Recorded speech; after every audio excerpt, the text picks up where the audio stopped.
नमस्ते भाई और बहनों, आज बात करेंगे 5 अगस्त गुरुवार मुख्य समाचार टुडेज ब्रेकिंग न्यूज और आप देख रहे हैं एरिया न्यूज। नजर डालते हैं देश की बड़ी तमाम खबरों पर।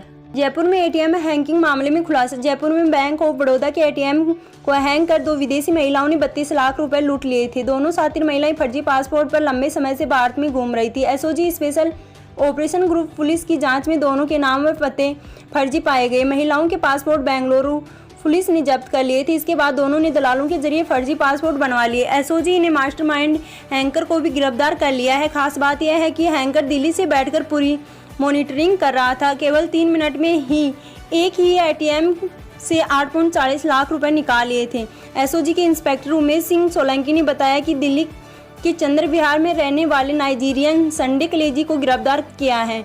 उसे 4 दिनों की रिमांड पर रखा है। संडे कलेजी गिरोह का मास्टरमाइंड है। वह दिल्ली से ही पूरे सिस्टम को ऑपरेट कर रहा था और इसी के साथ सूबेदार की बेटी बनी लेफ्टिनेंट।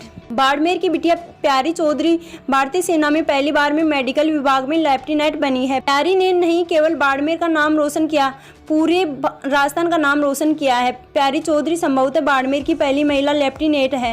लेफ्टिनेंट प्यारी चौधरी के परिवार में 1-2 नहीं 6 सदस्य फौज में हैं और इसी के साथ बिना संगठन के राजस्थान कांग्रेस मुख्यमंत्री अशोक गहलोत और सचिन पायलट की खींचतान की वजह से जिला और ब्लॉक स्तर पर कांग्रेस संगठन में साल भर से नियुक्तियां अटकी हैं। जिलाध्यक्षों के नाम की घोषणा एक बार फिर अटकने के आसार बन गए हैं। मंत्रिमंडल फेरबदल में हो रही देरी का असर जिला और ब्लॉक अध्यक्षों की नियुक्ति पर भी होना तय है। मंत्रिमंडल फेरबदल के चक्कर में अब जिलाध्यक्षों की नियुक्तियां प्रक्रिया को रणनीति के तहत रोक दिया है। अब इस प्रक्रिया में और वक्त लगने के आसार हैं और इसी के साथ विदेशियों को ठग रहा गांव का कॉल सेंटर। उदयपुर में लोन और लॉटरी दिलवाने का लालच देकर ठगी करने का मामला सामने आया है। पुलिस ने एक कॉल सेंटर से 2 युवतियां समेत 20 लोगों को गिरफ्तार किया है। अधिकांश युवक गुजरात के रहने वाले हैं जो अवैध रूप से होटल में कॉल सेंटर चला रहे थे। यहाँ विदेशियों को कॉल कर लोन दिलवाने और लॉटरी का लालच देते थे। ये कॉल सेंटर उदयपुर के छोटे से गांव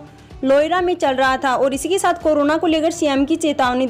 देश में इसी महीने कोरोना की तीसरी लहर आने की एक्सपर्ट की चेतावनी के बीच अभी दूसरी लहर का प्रभाव भी बरकरार बताया जा रहा है। मुख्यमंत्री अशोक गहलोत ने कोरोना की दूसरी लहर के अभी तक नहीं जाने की बात कही है। यही बयान केंद्र सरकार की तरफ से आया था। गहलोत ने कहा कि पूरे देश में वायरस का R फैक्टर 1 से ज्यादा होने का मतलब यह है कि अभी दूसरी लहर पूरी तरह खत्म नहीं हुई है। गहलोत ने कहा कई रिपोर्टर्स का कहना है कि अगस्त के आखिरी तक भारत में तीसरी लहर की शुरुआत हो जाएगी। राजस्थान में अभी स्थिति पूरी तरह काबू में है। प्रदेश में फिलहाल सिर्फ 220 एक्टिव केस हैं।